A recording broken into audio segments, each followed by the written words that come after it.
Hi, Dr. Rob. Hey, Tammy. I'm sorry.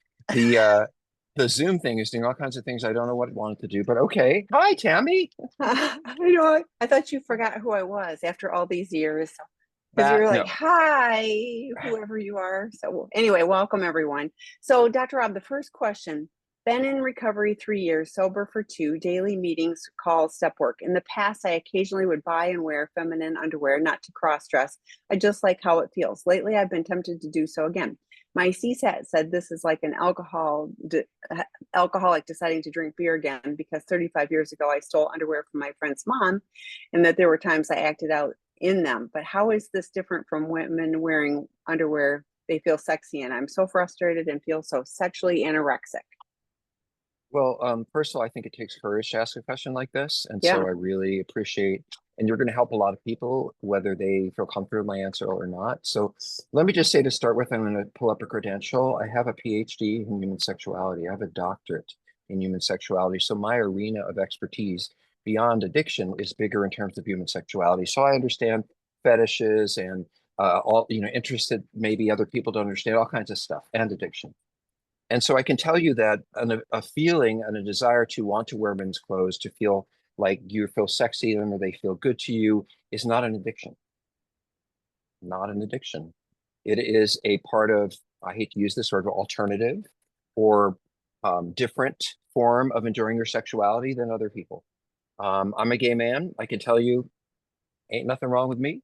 I can tell you if you're into BDSM or you're into uh, women's panties or into, in other words, if your attraction does not hurt yourself or hurt someone else or cause harm, and it brings you pleasure, even if you don't feel good about it, that doesn't mean that there's something wrong with it. So I could say I hate myself for being homosexual or being gay. I hate it. It's ruining my life. It is. I keep being compelled to do it. I don't want to do it. This is the lifestyle I want. Well, I understand that, but that's, how God made you. And we don't have any evidence of any kind that this is an addictive behavior. It's more like a orientation or a form of attraction. The challenge is, of course, how does it affect your relationship if you have one? How does it affect, is it secretive? Do you hate yourself for it? There are people who come into our treatment program, come here to seeking integrity, and they say, I don't want to be interested in this, or I don't want to feel that way, or I don't want to have that attraction. And that's not what we're here to do. We are here to treat extremely consequential patterns of sexual behavior that lie outside the realm of what turns me on. It's more about patterns of repeated behaviors over time. It could be porn, it could be acting out with sex workers, it could be affairs, it could be all of them, and then some. But it isn't. And maybe I could say this is a way I used to say when I teach. Sex addiction is not about who you have sex with, and it's not about what kind of sex you have. So it's not about who you enjoy having sex with, and or what kind of sex you enjoy. Sex addiction is about the consequences on your life and how you're carrying out your sexual behavior. It's about patterns of behavior that are extremely destructive to yourself and others, and yet you don't seem to be able to stop. Now, I understand that if you're interested in men and you don't want to be, you might say, well, I can't stop. Or if you're interested in, being tied up or something like that, they could say, well, I'm really attracted to this and I can't stop. But that's not addiction. That's a naturally occurring attraction. I can even tell you more about where they come from and how they develop. And this is called a fetish, right? And by the way, you can go on ChatGPT, you can go on Google, you can find lots of information about understanding the desire to transvestism. I guess that's one way we can talk about it, where men have a desire to wear women's clothes. It can be sexual for someone who's just not sexual. The issue is more about, are you lying about it? Are you keeping the secret from your spouse? Are you doing it in ways that,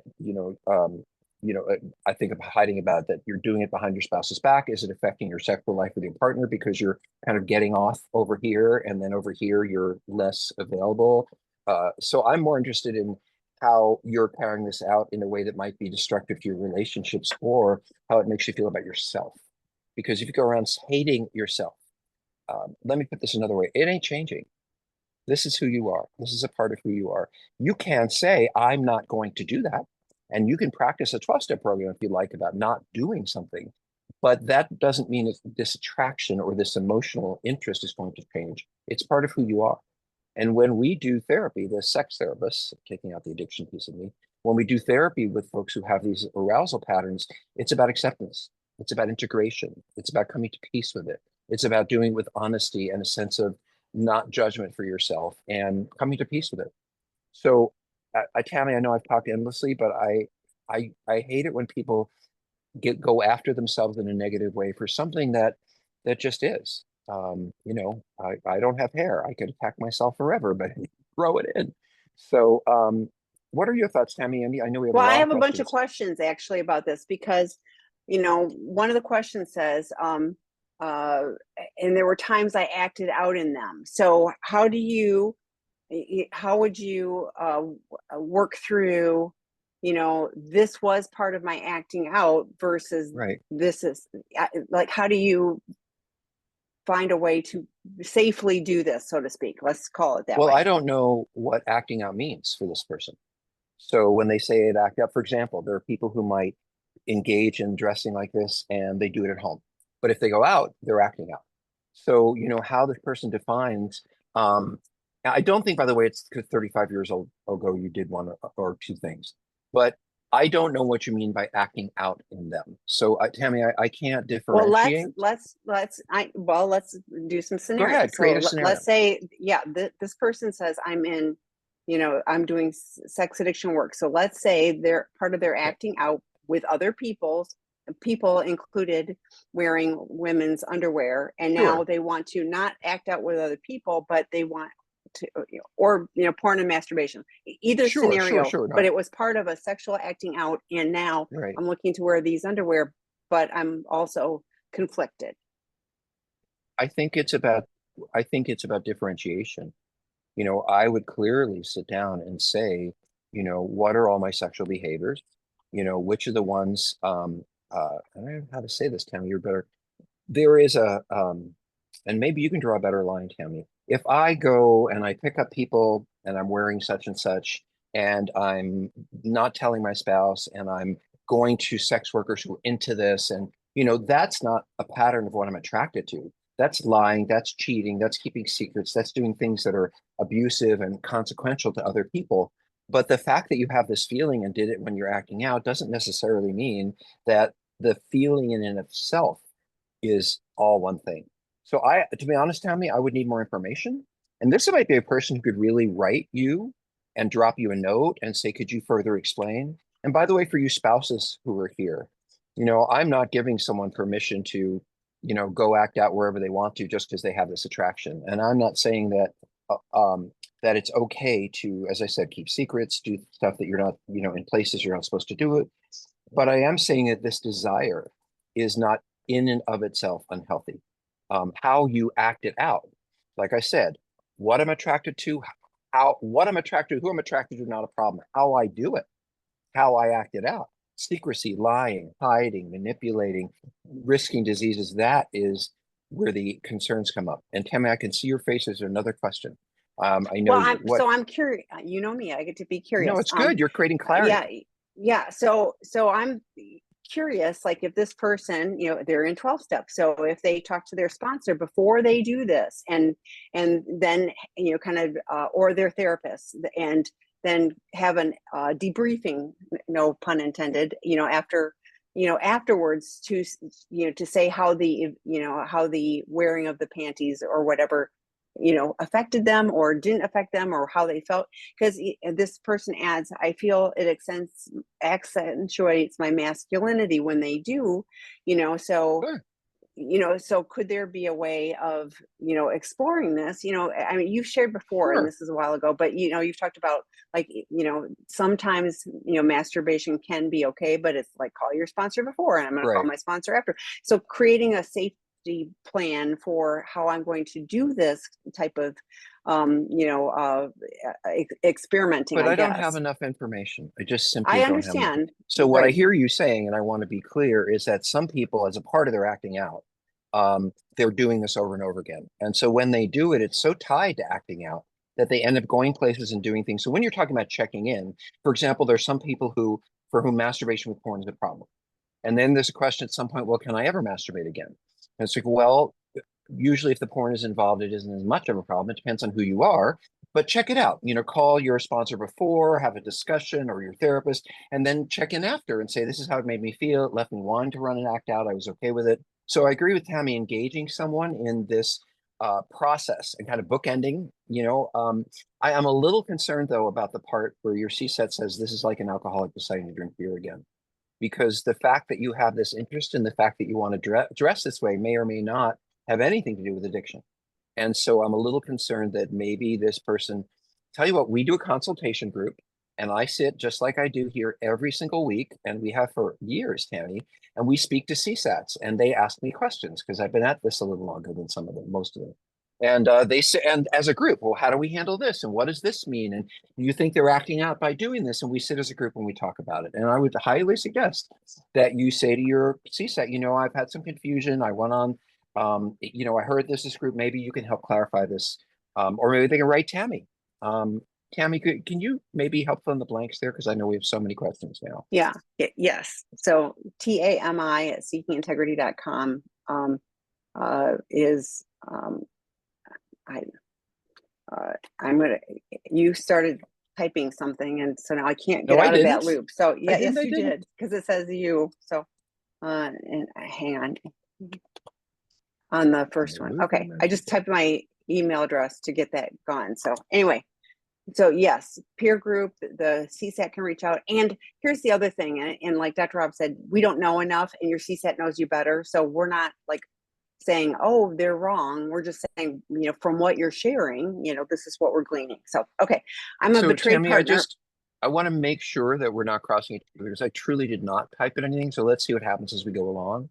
Because I actually hid my keyboard, so I think it was when you first started, because it was, anyway, okay. It doesn't let's matter. Keep going. I'm a betrayed partner. My sex addict partner and I both in recovery in our own 12-step programs. Recently, my partner has started having frequent intrusive thoughts about acting out while we have sex. It's made him feel very sex avoidant, and it's really changed our sex life. Do you have any advice on how we can both manage this together or separately? I miss our sex life. Well, the first thing I want to say is, thank goodness that he or she, your partner, I don't know if it's a man or not, has been willing to share this with you. I can't tell you how many addicts kind of say, oh, well, what I don't know won't hurt them, and I'll just have fantasies about something else while I'm having sex with them. Of course, as partners, you kind of know that they're not really there, so it really makes me happy to hear that you're talking about this, because so many people just don't talk about these things, or addicts don't talk about it at all. I have a bunch of thoughts about this, Tammy, because a part of me thinks more information is needed. I'm thinking about all kinds of things. People are manic, people are obsessive, people, if there are any mental health issues here, I don't know why someone is obsessively thinking about something. And it could also be that people have trauma.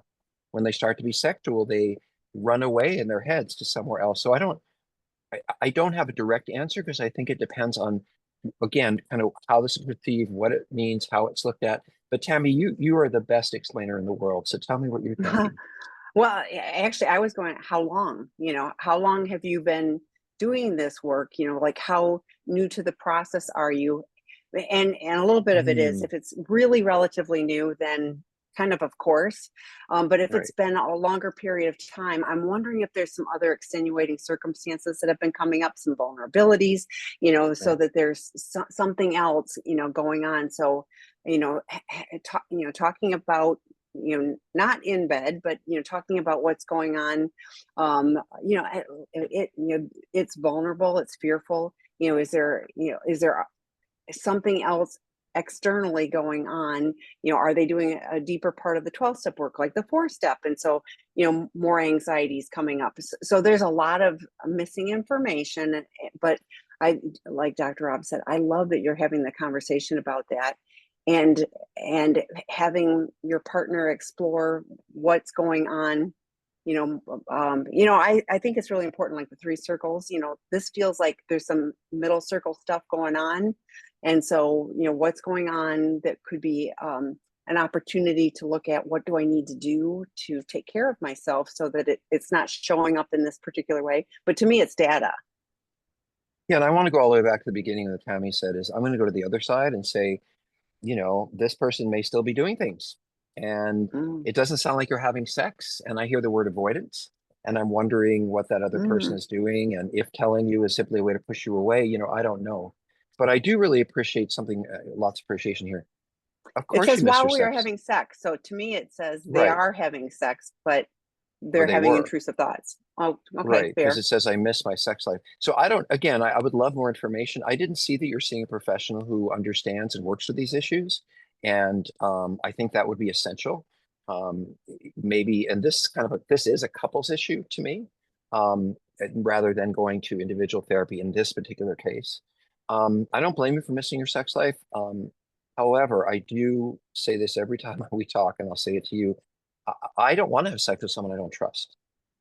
And if you can't trust that either he or she is not focused on you or that they're avoiding sex for the right reasons, I'm not sure, or if this is very new, as Tammy said, I'm not sure if I would miss it, but I'm not sure if if my house was riddled with termites and they had to put something over it to tent it, I would miss not living there while I were doing it, but I'd be really glad that I can't live there while they're doing those things. So that might have been a terrible metaphor, but that was my best I thought was right there. thinking, I've never heard us talk about termites before. So, yeah. Before. Anyway, it's a great question.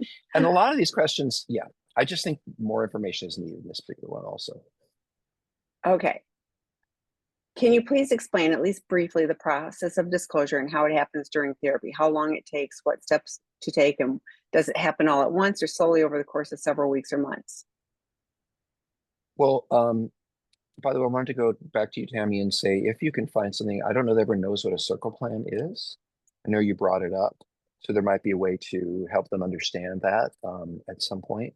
Because terms that are very familiar to us may not be understood by everyone. And the reason I said that is because of this, um, which is there are many people in my field, many, many, many, who have completely different beliefs, understanding, ways of doing this. Some take a year, some take 3 weeks, some do polygraphs, some people do it in I mean, there are all kinds of ways. And I would say that I have my way, and I have the way that I've taught it. And I think I have a pretty good read on how Dr. Carnes looks at it because we were pretty aligned. But I can't say, people take the trainings that we do and they go through a lot of, days and days and days and they get supervision around it. But that doesn't mean that they necessarily, sometimes they'll take it in the way they feel most comfortable rather than the best way of doing it. So that brings us around to disclosure, something you have to do with a therapist. It's not something you do on your own. It is best done if each of you have that kind of support. So here are the things that I would do. I would meet with a couple. I would find out what's going on. Even if I was just meeting with the two of them, I would say to the addict, okay, I need you to go make a list of all of the things you've done and everything your spouse doesn't know about. And I need you to bring that to your 12-step program. I need you to, it's better if they're seeing an individual therapist because I don't want to keep secrets from the spouse, but I want them to begin to create a list, an organized chronological list, because we forget things. And believe it or not, there are things we did 5 years ago that we actually don't remember. So there is a process for the addicts generally in their own therapy, I believe, to work on creating a complete list of what they've done. And I don't mean 35 pages. I mean, I did this during this year and I did that during that year, and 3 pages. At the same time, the spouse is working on their questions, a list of, well, I want to understand this, and I think this happened then, and I was, so that it also makes it easier when you're living together, if you are, so you don't every minute say, well, what about this and what about that? You're kind of writing them down and listening them. I will say to you, this is also a page. This isn't, every single thing in a narrative of 12 pages of everything you've wondered about. Tammy often says that, and I agree with her completely, that when you sit with someone and they have 300 questions, you can usually, winnow them down to 20 or 15, because they're all basically different versions, many of them. So once these two people, this spouse looking at their questions, the addict looking at their history, are ready to do disclosure, and in my mind, this is how I work, no more than 6 or 8 weeks tops. I can't imagine being a spouse who's sitting there for 6 months to a year waiting to hear what they don't know about. I know there are therapists who do it that way. It's not how I would recommend it because I think I'm reasonably empathic to the spouse and what they're doing sitting there waiting. It should happen in one session. sitting there. Maybe the therapist spends 2 hours instead of an hour. You go through it all. You go home in separate cars, or you stay in separate places that night so that you're getting support. You plan before who you're going to reach out to, so each of you has support.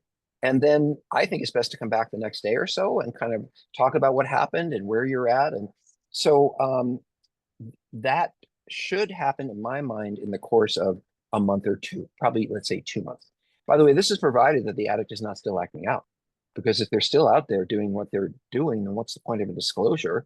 Not that I can't act out the next day, if I wanted to, but I think the goal of this, let's talk about that, is to restore intimacy, to begin to create a level playing field.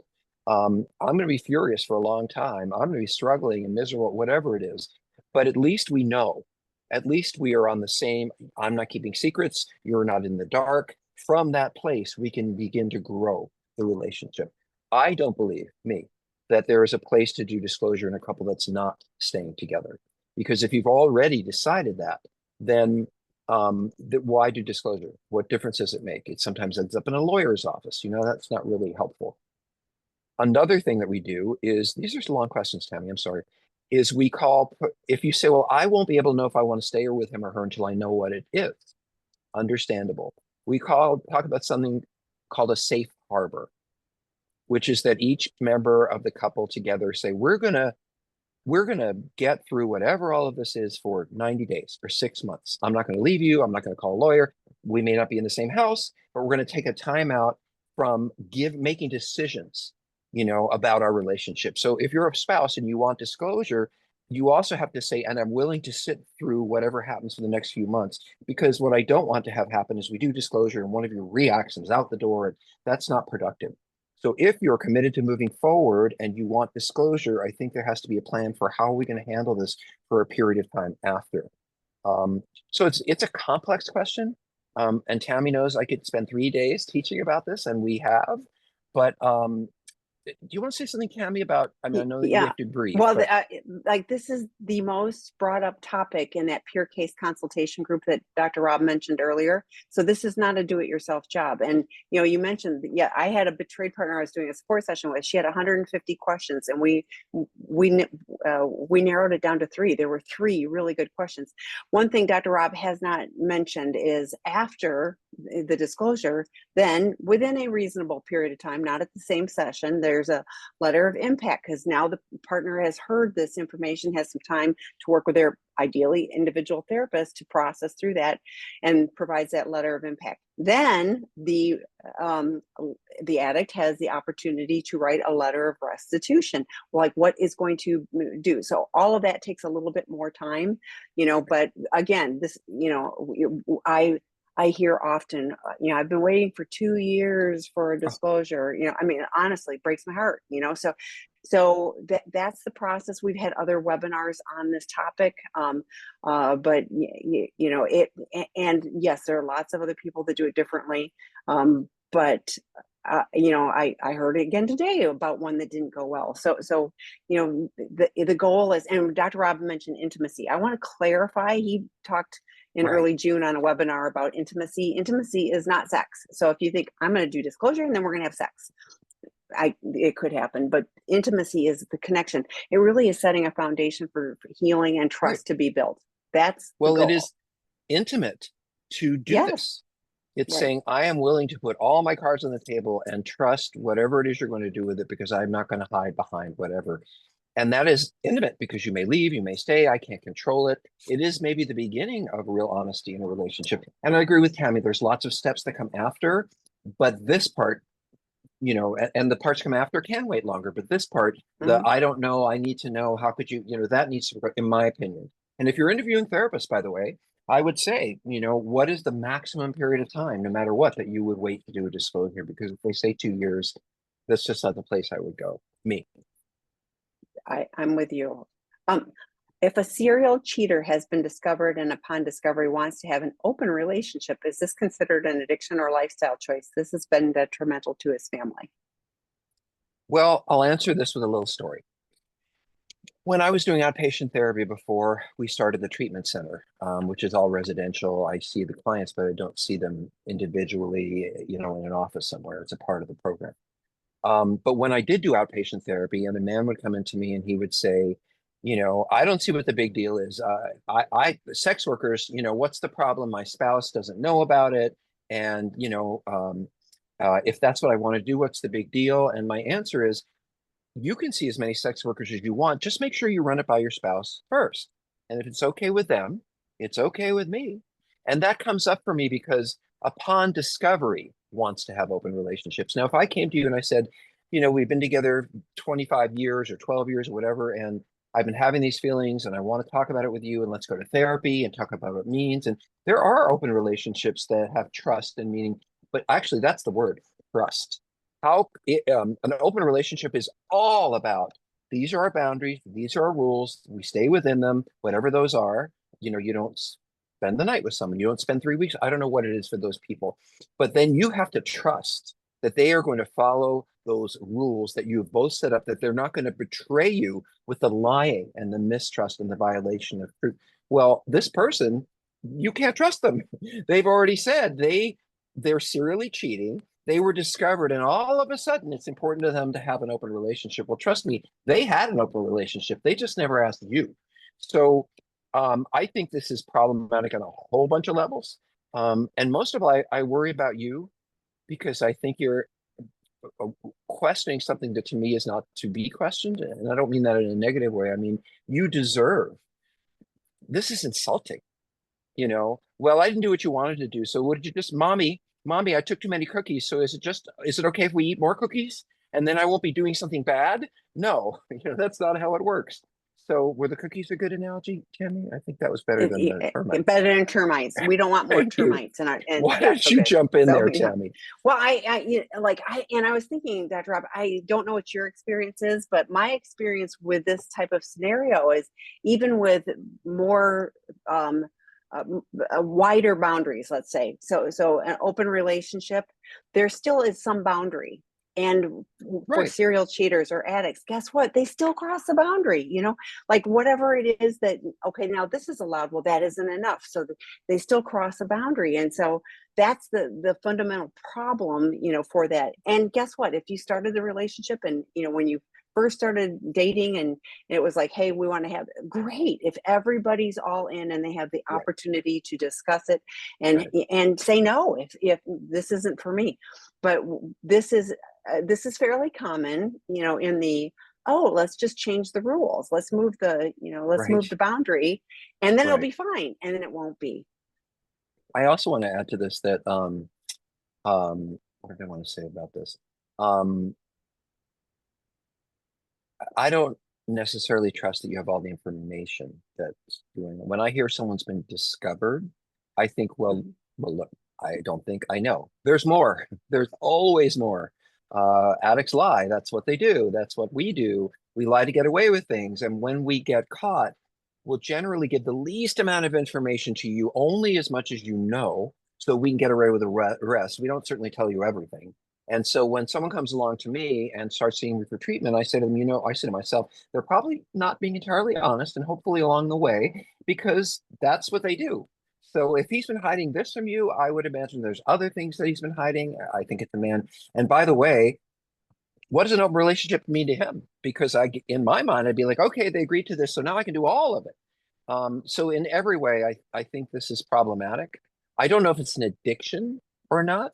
I do know that it is not healthy, loving, intimate, trusting behavior. And it's very unfair and disrespectful of someone to hurt you this way and then say, can we just make hurting you okay? So anyway, I don't like that this person's treating their partner that way, to be honest. So speaking of I don't know if it's addiction, on our website, on the Seeking Integrity website, we have a little quick self-assessment. It's not at all what we use for clients coming into our residential treatment program, but it's a good little, hey, take a little quick, and see what the score is. And people can email me and tell me what the score is. And, I mean, if it's a 1 or 2, then maybe it's, some cheating and stuff like that. But I think that it's 8 questions. And here's why. It used to be 25 and people would stop halfway through. Now, my suspicion is they were answering yes to too many and just went, I can't deal with it. So we narrowed it down to 8. So it's not as, comprehensive, but it's also, you should be able to get through 8 questions. So, consider that.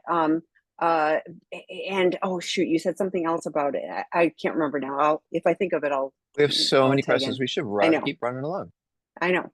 Can you speak a little bit about the partner withdrawal from intimacy? My husband and I have been married almost 8 years, gone through disclosure twice with his sex addiction, have not had sex more than a few times while married. All intimacy has been affected with his addiction. He has issues with compulsive masturbation, fantasy, and meetups. Everything seemed fine prior to marriage. This has left me feeling a lot of self-shame and still trouble understanding it. Please expand and list resources. I just want to say one thing and then I hand it to Tammy. And what stuck with me is seemed fine. And I cannot tell you how many spouses will say something, if you'd only told me, then I could have had a decision about how I wanted to go forward with my life. Or we could have worked on it together. We could have helped each other. I would have been there for you. We could have discussed before how this would affect our sexual life and what kind of therapy we're doing and all of that. So I doubt that everything was fine before marriage, but we always put on our best face and we always are the most loving and open, sincere because we want to marry that person. So the rest, one more thing, Tammy, gone through disclosure twice.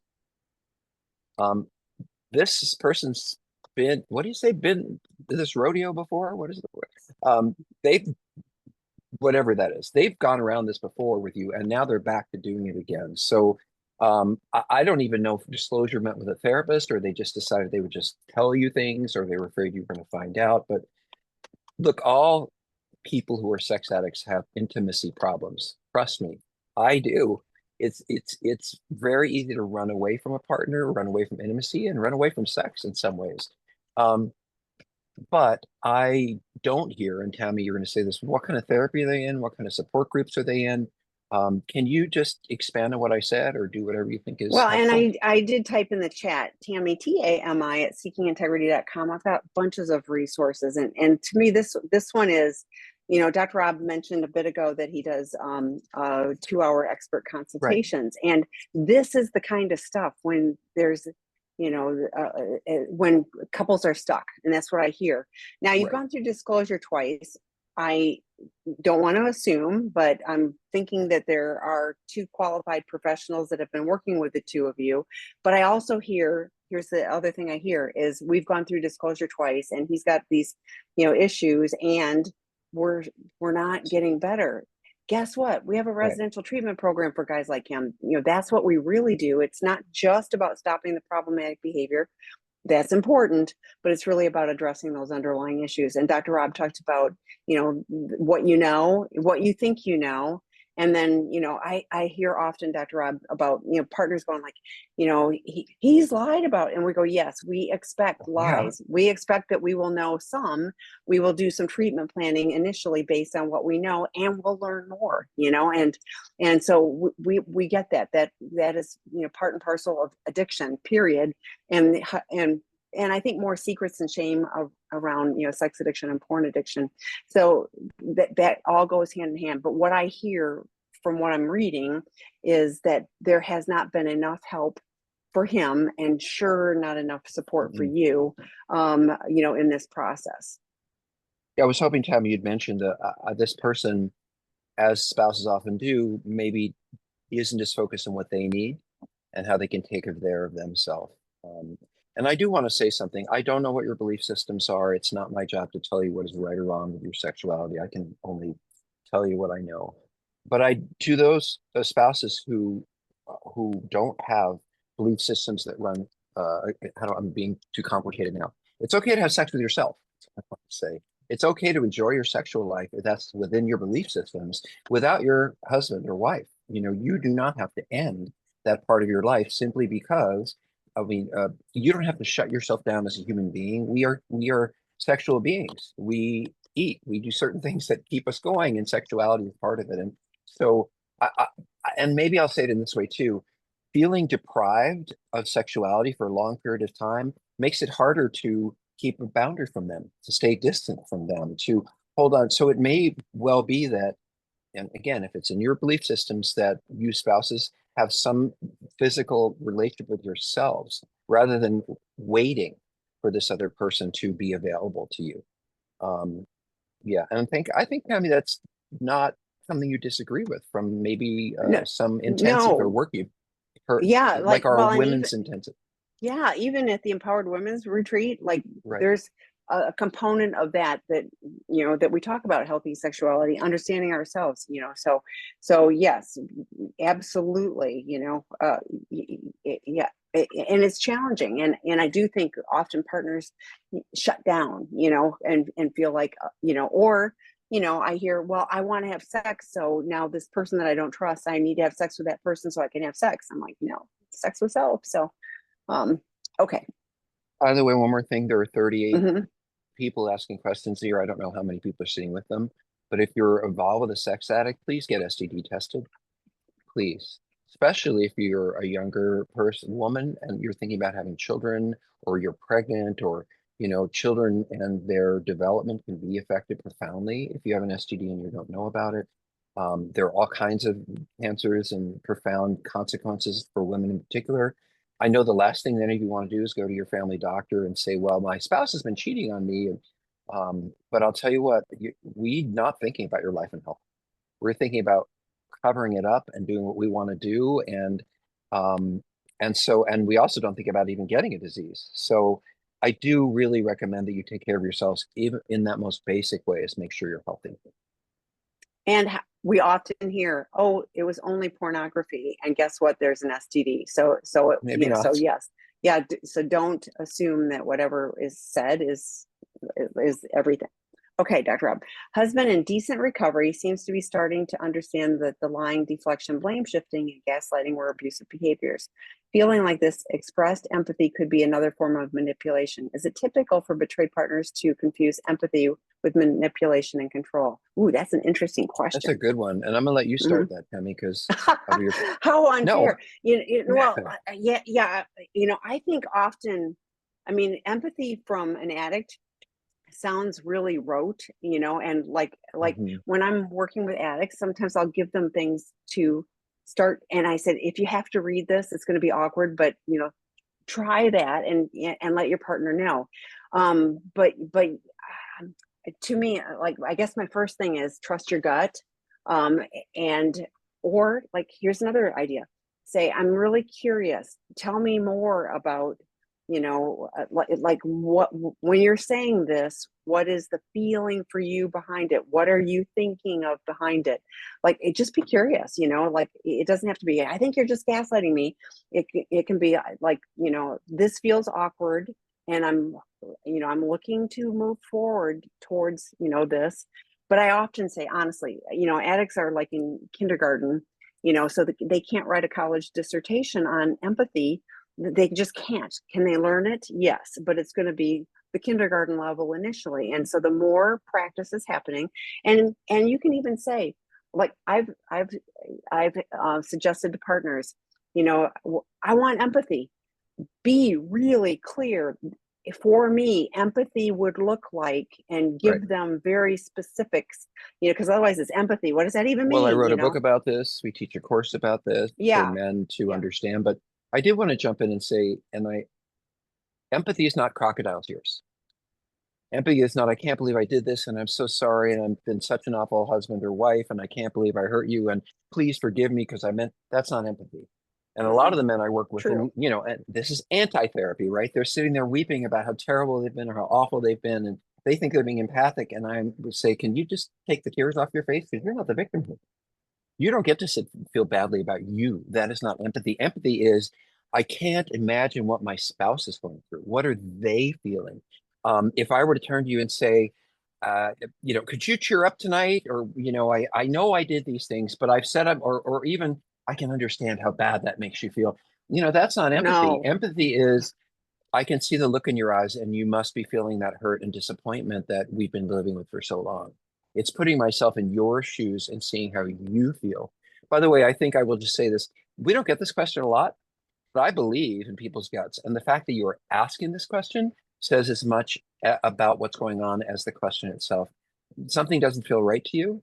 And to all of you spouses, it ain't about please forgive me and I've been so terrible and I hate myself. And it's not about me at all. It's about having a deep understanding. One more thing. If I have empathy, I'm not defensive. I don't try to prove my point. I don't tell you to leave me alone. I don't tell you I'm not doing that anymore. Empathy means I understand that even though I'm not doing it, you would still feel that way. It is really falling on your sword, if we will, and just letting go of all of that. So someone's really loving and empathic one day, and the next day they say, well, why are you making such a big deal out of this? You knew I was sorry. They're not in the right place. It's not a moment. It's a whole way of being. And addicts need to learn it their whole lives. Trust me, we need to learn empathy our whole lives. Can I say one more thing about that? No, I think that the crocodile tears is important because we do hear a lot of it where it's still like, oh, I'm so sorry, I'm such a horrible person, like, and it goes immediately to it's still all about me, not about like, gosh, my behaviors have been so hurtful to you. I can see on your face, the pain, like that's, I'm looking at you, not like, oh, I'm feeling bad for me. Yeah, and we can keep going. I mean, I could, we could Okay. talk forever about these things, but Okay, the next question. We've been working on our recovery programs for 4 months, and my SA partner is working through a step one. I think this goes back to the question about the having sex. right. It's too soon. Okay, yes. Okay, 4 months is yeah. We're 60 days post D-Day. Full disclosure is at the end of disclosure, right? September. Yeah, this is another. Yeah, so both actively working programs and weekly individual therapy. Betrayed partner, me, moved out, but struggling not being at home, considering in-home separation. What should we consider in determining if this is safe for the partner and allows the addict to work through their sobriety and issues without support from me? Well, there's so many questions in there. Yeah. One is I want to say, this seems trivial, but disclosure is not you found all about it, or I told you that disclosure is a formal process that it's gone through in a clinical way with therapists. So what I hear you saying is you heard a whole bunch of stuff or found out about a stuff. And now at the end of September, you're going to sit down with a therapist and do some of the stuff we talked about earlier. So I just wanted to explain that for the rest of you. Is like, Thank you. I don't understand. What is D-Day? It means that you found out all this shit. Excuse my language. But you have a plan for moving forward. Great that you're working programs. Great you're in therapy. All of that kind of. I guess the first, and I know that this has something to do with your circumstances, but it's really hard for me to understand why you moved out. It's just hard for me. Why aren't you in your home? Why didn't this person get kicked out? Why didn't you change the lock? I can answer that. Go ahead. Go ahead. Yeah, because when we talk about this a lot, you can ask someone else to leave, but ultimately you can't make them leave. And so if you need to have separation and they aren't moving, or I mean, sometimes there's logistics and things like that too, a barrier-free house, whatever it is, like there could be other logistics. But the one thing you do have control over is I can choose. I can ask someone to move out of the house, Right. move out of the bedroom, whatever. But ultimately, if there's a fuss, then I can choose to take care of myself. So Fussing is not empathic, by the way. no. And there are other reasons, by the way, like the addict acted out in your home. And maybe you don't feel safe there. You don't want to be in that bed. You don't want to be, you just want to be somewhere else. And that I can completely understand. The one thing that it does concern me, though, is the last sentence about the addict working through sobriety issues without support for me. It's not your job to support him or her. It's your job to take care of you. And I think the idea of supporting the addict, of course you don't want this to go on. Of course you love them. Of course you want things to get better. But you didn't make them do it and you can't stop them from doing it. And they had this problem long before they met you in one form or another, trust me. So the best thing you can do to support the relationship is to become stronger yourself. And that's where the betrayed partners groups, the trainings, the intensive, this is all, it's funny, Tammy's told me about, I can't go to the women's intensive because, I'm not a woman. You're not a But one woman. of the things I've heard about it, you've noticed that, but one of the things I've heard about it is that we don't talk about the person who's acting out. We don't spend 3 days saying they did this and they did that. And we talk about ourselves and how are we getting our needs met and working through our own pain and how can we grow as individuals. And I think that is that's why that retreat is so special, because there's a lot of blaming going on there in some of the support groups for women. And my life will be better if you just do this. And it isn't it isn't like that.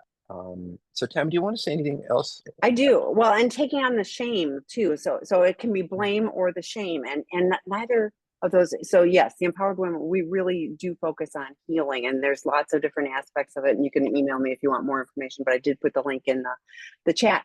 But here's the deal. What I hear in this is we have a formal therapeutic disclosure set for the end of September. So presumably you each have individual therapists. An in-home separation is not a DIY job either. So, I mean, it's complicated. Right. And so, and any separation that is just, I moved out and there isn't a plan is just, I moved out. So it's not a separation other than you're physically separated. So if you're going to do this, a therapeutic separation, then there's therapists involved, and there's, this is what we're looking to do, and this is how we're going to communicate. What are the rules about, communication, text, or whatever it is. And what are you looking for as a partner, to be able to, to live under the same roof. If you're doing an in-home separation, it is like, well, I get the kitchen from this time to this time, and you get the kitchen from that time, or are we able to, are we willing to have a meal together? I like all of those are details, to provide, boundaries, which are like, we just need to know what the rules are, and, so that we can navigate the space, so what I hear is I moved out. And so yes, you can, have an in-home separation, and I would highly encourage both of you talking to your qualified professionals to find out what that looks like. I mean, honestly, the good ones, there's a document. This is what it is, and you both sign it so that there's an agreement, so that and this is what I'm agreeing to. And it can be, we're going to do it this way for 30 days. Dr. Rob talked about safe harbor, which I use that term a lot too. I think it's great. We're going to do this for a safe harbor, and we're going to go through this process, and we're going to look at, is this in-home separation working? And we're going to look at it, after, 2 weeks or 30 days, whatever it is, or we're going to reevaluate it, after our, formal therapeutic disclosure, whatever, but have some qualified professionals help you navigate, because you're going to not think of some area, and then you're going to go, oh my goodness, blow up, and I'm going to leave again. And so having a plan, it's failing to plan is planning to fail. That's what I was trying to say. And so having a plan, then you guys, it's, that's just navigating, this is what we're going to do for this next phase, and then there's some assurance. You're not like constantly spinning in it either. This is what we agreed to. And you can renegotiate it if you go, well, this needs a little tweaking. Okay. Again, if you can't do it with yourselves, then, level up to your therapist. I really like what Tammy said, is that you can be separated, but if the addict's texting you 4 times a day, or you're reaching out to them Love every 10 bombing. minutes, like, that happens all where the is time. or desperation to feel like I'm okay? Because I did write down, and I think it's important to say that you said on August 16th, you had said this to me earlier, that there's a class that we teach for betrayed partners, and they August have to sign up for it. 21st. Okay. And this is something you sign up for. This is something you pay for. And there's a workbook. There's, they're actually going through, it's live. And I do think for some of your partners, not a lot of these questions, but some of these questions, it's helpful to learn about, not in therapy, but really to sit down and get like a class. One of the things I think that therapy lacks, just plain old therapy, is you don't get the education piece. And one of the things we do in residential treatment every single day is there's classes, there's homework, there's, because this part is important. This part's important. This part's important. So I do think for you partners to learn more about how you've been affected, how to manage it, how to set boundaries, all these things that Tammy and I are talking about. It's certainly worth a couple of 6 weeks of your time, once a week, or 6 weeks, 90 minutes per week. So since we have one more question, but we've got a little bit of time. So here's a little primer on the work groups. They're 6-week courses, with the exception of Dr. Eddie's are 12-week, and that's a whole nother topic. But the betrayed partner is part 1 is 6 weeks, 90 minutes per week, live facilitated. August 21st, Angela Spearman does a great job with those. You'll have, you'll understand what healthy boundaries are. You'll have some tools for communication. Like, there's some basic information. Many therapists recommend these to the clients. And Sex Addiction 101 and Porn Addiction 101 also starts at the end of August 31st for Sex Addiction 101. I think Porn Addiction too. The difference is If all of the acting out was online, then Porn Addiction 101 is a better fit, probably. But we For have the many, addicts. yeah, for the addicts. So there's separate, very separate, opportunities and groups. Those are $395 for an entire 6 week, 90 minutes per week, live facilitated work group via Zoom. And, it is low cost, high impact. And I mean, many therapists find that their clients, really get more traction in their recovery and progress by taking those. So, Well, I don't want to add to that, this is such an emotional process. The whole mhm. thing is betrayal and trust and hurt. And, when you're purely in your emotional brain, it's hard to really get a sense of everything. And I think bringing it forward and just being able to sit back and say, oh, this works like this. How many of your partners have read every single book you can ever find on these issues? You want to understand, you want to be educated. I will say that I wrote a book called Out of the Doghouse, which is about men having empathy. And I don't suggest they take that class before they take a good look at themselves, because some people are looking to look like they have empathy and they'll take the empathy course. But for those of you who are on the journey and you really want to understand how you could have a more reflective response, what your spouse is really asking of you, how to not be defensive, how to be open, that's written for you. And there's a course on that. So, and please understand, but go like you ahead, Tammy. said, yeah, but like we have lots of guys going like, oh, I'm gonna go fix the relationship, so I'm gonna go do Out of the Doghouse, and they really need Sex Addiction 101. So if get that solid foundation and then do Out of the Doghouse. And yes, we do have that. The In the chat I posted the list of all of the online work groups, but it's on Seeking Integrity. I want to say one more thing, which is I've been using this word a lot, the word intent. So I use it in terms of I've been using it in terms of people saying, well, I must be a bad person because I hurt my spouse. Did you intend to hurt your spouse, or are you really broken, and as a result of your brokenness you did things that deeply hurt your spouse? So I would also ask you, for example, when you're going to take a course, what is your intent? Is your intent that you want to grow? To the men, do you want to go to a sex addiction course where you're trying to figure out what your problem is and how to fix it? Is that your intent, to grow and change, or is your intent to shut your partner up and check something off the box and say, oh, I took a course over there? Um, and I got to tell you, it doesn't.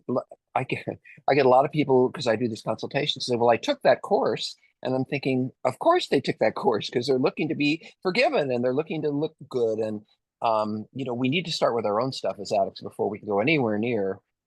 One more thing, I will say that the primary reason almost every man comes into residential treatment, because we only treat men, is to please a spouse. Maybe they won't leave me. Maybe they'll not be angry. Maybe, and I think part of the journey in treatment is for them to begin to understand that they need to look at themselves in the mirror. And it's not just about a spouse. It's how is it affecting my children? How is it affecting my family? Sometimes addicts are so focused on, my wife, my wife, my wife, for example, they're not thinking about our kids. What are they seeing? What are they experiencing? What are they watching? What are they learning about being a couple, about mom getting support? What are they learning? And I said this to the consultation folks that I work with today, and I will stop after this. I don't really do this as much for you guys. I do this for your children. I do this work to make sure that you don't take this, and I heard it just today, that you don't take the issues you are carrying within you and pass them on to the next generation. For those of you who have kids, this is a really good moment to say, I thought what they didn't know wouldn't affect them. I thought I made everything look okay. I was trying as hard as I could. And, you know, um, this is there, whether the shadow of it, as Pat Carnes would say, is there no matter whether you see it or not. And that shadow is visited on the children. So um, I say to the addicts, if not for you and if not for your spouse, please deal with this in a way that is truth driven and healing driven, because it will affect everyone you love, but especially if you have kids. Um, so last question, Tammy. I'm new to this. Discovery was 8 weeks ago. I'm the betrayed partner. How will we ever be able to have a healthy sex life uh, in which interacting with me isn't sobriety triggering? Currently, as inner circle sobriety triggers include if there's too much bodily contact between us, like sitting side by side with a cuddle. We don't sleep in the same bed. We don't have any physical touch beyond hand holding, kiss on the cheek, hug, and hand on the knee. I'm terrified that he'll get aroused by me and act out. I've Mm. suppressed my own sexual urges, femininity, and sexuality, including my sense of humor, which type of clothing I wear around him, and more. He's a sex addict and a porn addict with infidelity during our relationship. I know about so far pre-disclosure being porn in a sex social media account. So But she like knows about the addict yeah, having done. yeah, right. So, but I go back to his inner circle sobriety triggers include if there's too much bodily Well, contact. So yeah, I guess just to the larger issues, to the spouse, um, you have taken so much responsibility for this other person's problem. If I sit this way, if I dress this way, you could dance on the head of a pin and this person's going to act out. It is not, in fact, I'm going to make you write something down. I make every spouse write this down, and all you spouses do, write this down. Okay. Um, there is nothing I have ever done. There is nothing I have ever done. There is nothing that I am doing now. There's nothing I've ever done. There's nothing I'm doing now. And there's nothing I will ever do, ever, to make this person act out, to lead to their acting out. It's not about you, but we want to make it about you. Oh, well, if you hadn't gained all that weight, and if you're paying more attention to me, and we're getting too close to each other, and I don't think it works that way. If you don't feel comfortable holding hands, if you don't feel comfortable being cuddled, if you don't feel comfortable being close, that's fine. Um, by the way, so what if he gets aroused? So what? He can go for a walk. He can have a shower. He can, we don't actually have to call a act out just sponsor. because, Yeah, yeah, well, whatever it is. And so I on one hand, I hear a desperate desire to do all the right things to make sure that things get better. On the other hand, I hear a control, which is I am going to take charge of this situation. And, it's sort of like the alcoholic's wife who I'm going to take all the bottles out of the house. I'm going to take all the, I'm going to monitor, if there's any scent on their breath, and that's not really your job to check it out, to be certain, to make sure there's no alcohol. Now, I mean, there are things you need to do to take care of yourselves, but there's only so much you can do. So there's nothing you have ever done. There's nothing you are doing, and there's nothing you will ever do to make this happen. And if someone's feeling aroused, they can go for a walk. If you don't feel comfortable with this, that's another question. That's another thing. I don't, by the way, and I just want to say, Tammy, in here at all, see anything about therapy or, what the spouse is doing for themselves and I'm not surprised here. So do you have some feedback I too? do. We have a residential treatment program for him and support for you with that. But here's the deal. Just not acting out is abstinence. That's not any kind of recovery. And goodness, you having to put yourself in, like the, Box. ugly clothes and, like I have to not be triggering. No, it's, I am responsible for my triggers. My triggers are data. And guess what? If I'm feeling triggered about something, then I need to go do some work on what do I need to do to take care of myself. So I don't hear, I mentioned the plan stuff. I don't hear any kind of plan. I don't hear any kind of, here's my recovery plan. Here's my relapse prevention plan. I just hear, oh, it's an inner circle. He put me in his inner circle, Right. like, yeah, like, no, it's like, okay, how do and we talk all the time, sensate, focus, touch, like there's lots of things that Intimate. are non-sexual, but touch, we as human beings crave touch. I have a puppy dog underneath my desk right now that, and he's up against my feet, and I adore that, so for you to have to be asexual in your Breaks my heart. clothing and Breaks my like heart. we can't touch and all of that, like, no, it's his problem. And his recovery Right. journey is, how do I deal in the world that has triggers, but I learn to take care of myself. I do the deeper work so that I can show up for myself and for you. And I want to say, of course you're terrified. Of course you're worried. Of course you think, is there something I can do or not do to keep this from happening?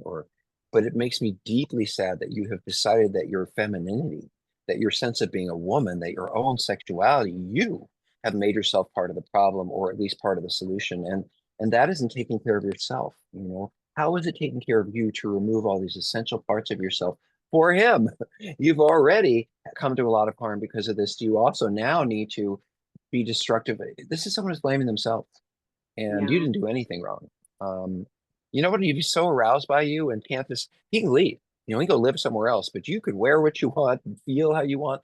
And the deepest sadness is your sense of humor, because that's how we survive. It is a way to get through. Sometimes when I have to teach these courses and we're talking about the most difficult things, I actually make some therapists laugh sometimes, because this is so hard to hear, so hard to live through, that sometimes you just got to throw it against the wall and laugh at it. And it's a survival skill.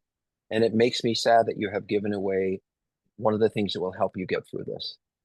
I don't hear, by the way, Tammy, that this person's going to any women's support groups, listening to other women and how they're dealing with it, because you're making a decision based on what you think is right. And I'm not sure that I think you need to talk to other women who have been through this a little further and understand you're new. This isn't a blame. This is you need to get more involved with other people who can support you. Tammy, I'm sorry, you're going to say something. Well, no, I often, because people go, I'm doing all these things, and I'm like, whoever knew what you like, nobody has the roadmap of like, and then at this point in our relationship, I'm going to learn this stuff and I'm going to magically know how to do. Right. Nobody knows about this stuff until they have to. So I'm glad you found us. We have lots and lots of resources for you each, both, and there is healing, and it won't always feel like this. Like you guys are new in this, and so. But if you're both, if you're getting support and he's doing the work, it really it can really change in a good way. So, and we are out of time, Dr. Rob. So I want to say one more little thing. I sure. think you know the difference between being close to someone and being sexual with someone. And if someone wants to hold your hand or put their arm around you when watching a movie, you're going to feel inside of yourself whether there's some other intent or there's something else going on. I think it's not about restricting, it's about trusting yourself, trusting that if it doesn't feel right, it isn't, rather than shutting yourself down and saying, I can't enjoy who I am, or even being close to each other. So anyway, thanks, Tammy, as always, for your Thank time. you, And Dr. Rob. I we'll appreciate you talk being here tomorrow, today. I So think. we will. All right. Bye, everyone. Bye, guys.